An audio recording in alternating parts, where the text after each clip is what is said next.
Have you ever had one of those neighbors? You know the type. The ones who think the world revolves around them and that rules are just suggestions. Well, let me tell you about my neighbor. We'll call him Kevin. Kevin had this shiny new sports car he was super proud of.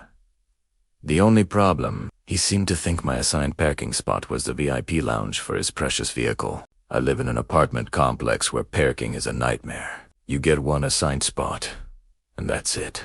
Guest parking is practically a myth. So, you can imagine my frustration when I'd come home after a long day at work, ready to just collapse, only to find Kevin's car chilling in my spot. The first few times, I was nice. I'd leave a polite note on his windshield. Hey, just a friendly reminder.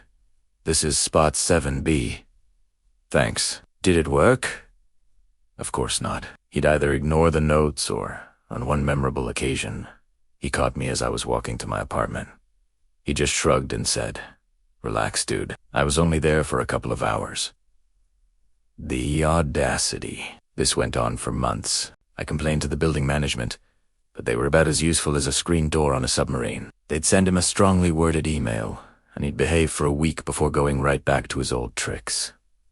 I was at my wit's end. I started having to park blocks away and walk home in the dark. I fantasized about all sorts of revenge schemes, but I knew I couldn't do anything that would get me in real trouble.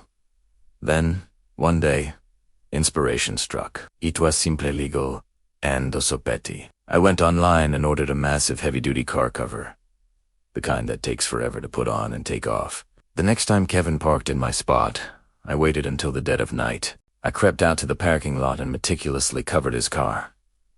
I didn't just drape it over. I fastened every single strap, pulled every drawstring tight, and made sure that thing was locked down like Fort Knox.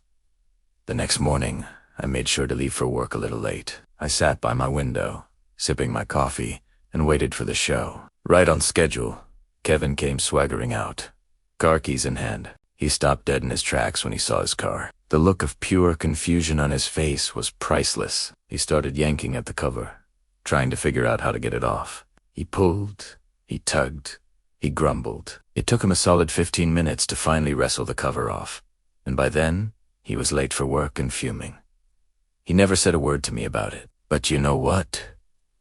He never parked in my spot again. Sometimes, the best revenge isn't loud and dramatic. It's quiet, inconvenient, and perfectly petty. Thanks for watching, and if you enjoyed this story, make sure to hit that like button and subscribe for more. See you next time.